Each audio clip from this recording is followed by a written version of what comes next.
Hey guys, welcome back to another video. Once again, we will be exploring true horror stories taken directly from various Reddit pages.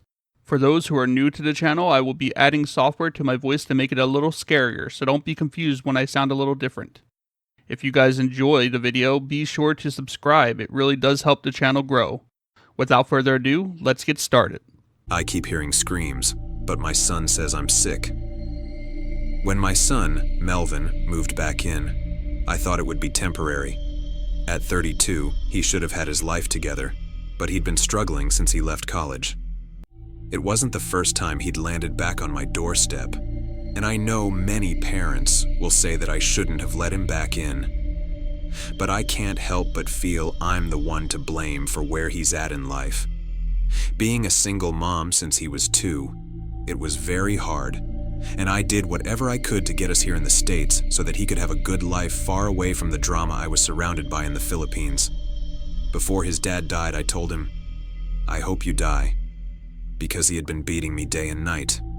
A week after I said that, he got in a fatal car accident. Maybe if I hadn't, Melvin wouldn't be where he is at today. So, yes, I took him back in with open arms. I let him settle back into his room and gave him a list of chores that I do around the house. I'm getting old, so I thought I could benefit as well with his young bones back home. At first, it was fine. He kept to himself, helped with groceries, and even mowed the lawn once. But things changed quickly. He started bringing people over, friends he called them. But each friend was someone new or someone I simply didn't want in my home. Loud, chain-smoking, drinking until all hours of the night. I tried to talk to him about it once, but he brushed me off. "Mom, I'm a grown-ass man. You don't get to tell me who I can and can't have over," he snapped. "You never let me have privacy when I was a kid. You always barged in, and look how I turned out. Now you're going to do this to me again?" His words stung. Was it true? Had I been that overbearing? I was strict, but that's only because I was scared. Moving to a new country and trying to keep up with the different culture, trying to raise a son in a world I didn't fully understand. Maybe I was too much on him? Melvin always blamed me for his struggles. I thought it was just an excuse, but what if I really had failed him? I didn't argue after that, but I started locking my bedroom door at night and told him that none of his friends are allowed on my side of the house. But the first time I heard the scream, I froze. I thought I imagined it, so I stood there in the kitchen with soap suds slowly popping on my dishwashing gloves. But the second time, it was unmistakable. A high-pitched, horrified cry coming from Melvin's room. I knocked on his door, heart pounding. "Melvin? Is everything okay?" The screaming stopped immediately. His voice came through the door, calm and irritated.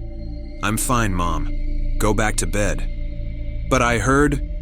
"You always think you hear something. It's nothing. You need to relax. And I told you that you need to mind your business." "But if one of your friends are hurt, we need to call the ambulance," I persisted, attempting to open the door, but it was locked.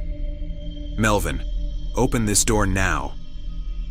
After too long of a moment waiting there, he finally opened the door with his brows furrowed deeply. "Leave me alone." I pushed past him, but I was shocked to realize nobody was there.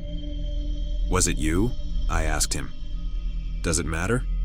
I asked for privacy, and you always push my boundaries. And you wonder why I hated you for so long."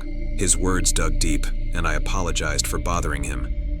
But it wouldn't be the last time, because when I left the room, I might have seen a red stain on the carpet near his closet door. Maybe it was from a small cut, or maybe he was hiding something from me. The screaming continued, almost every night. Sometimes it was muffled, other times it was sharp enough to make me jump. Each time, Melvin had the same excuse. "You're hearing things," he'd say. "You need help." Eventually, he took me to the doctor. "She's been confused," Melvin told the doctor, his voice full of concern. "Hearing things that aren't there. She forgets stuff too. I tried to argue, but the doctor gave me a pitying look. It could be the early stages of dementia, or even schizophrenia, he said. Let's start with a mild antipsychotic and see how you feel. The pills made me groggy, dulled my senses, but they didn't stop the screaming. But as the screaming continued, Melvin would just give me more medicine. Sometimes I wondered if I'd overdose just to get rid of the screaming. One night, I'd had enough. The screaming was louder than ever, and I couldn't bear it anymore. I grabbed my keychain and went outside. My hands trembled as I crept around the house. When I reached Melvin's window, I peered inside. My knees nearly buckled. A young girl, maybe 18 years old or younger, was tied to a chair, her face streaked with tears and open wounds. Melvin and his friends surrounded her, fully naked, laughing and jeering. One of them held a knife. Another held a camera. Melvin was holding her detached foot. I don't remember running back into the house. I don't remember unlocking Kevin's door. All I remember is the girl's glazed-over eyes and the way her body was practically exposed, both without clothes and without skin in some areas. I woke up in a hospital bed, my wrists strapped down. My body ached. Bruises lined my arms, and there was a bandage on my forehead. Melvin sat beside me, his face pale and tear-streaked. "Mom," he said, his voice trembling. You attacked me. You were screaming about a girl. You tried to hurt yourself. I didn't know what else to do." I stared at him, my throat dry. "The girl," I whispered. "Where is she?" His eyes filled with fresh tears. "There is no girl, Mom. You're sick, you need help." The doctor came in then, kind but firm. "It's important for you to rest," he said. "Your son told us about the trauma you suffered in the past. Sometimes our minds can play tricks on us, especially when we've been through so much." Melvin squeezed my hand before he left. "I love you, Mom," he said. "I hope you come to your senses soon. I'll look after the house while you're getting better."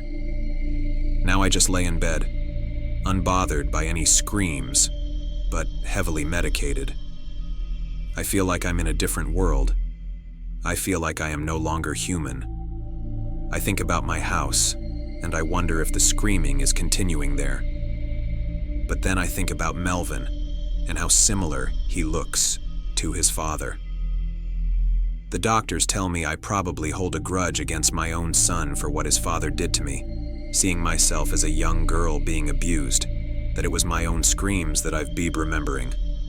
But deep down, I think there's something sinister going on back home. But I am too scared of being wrong anymore.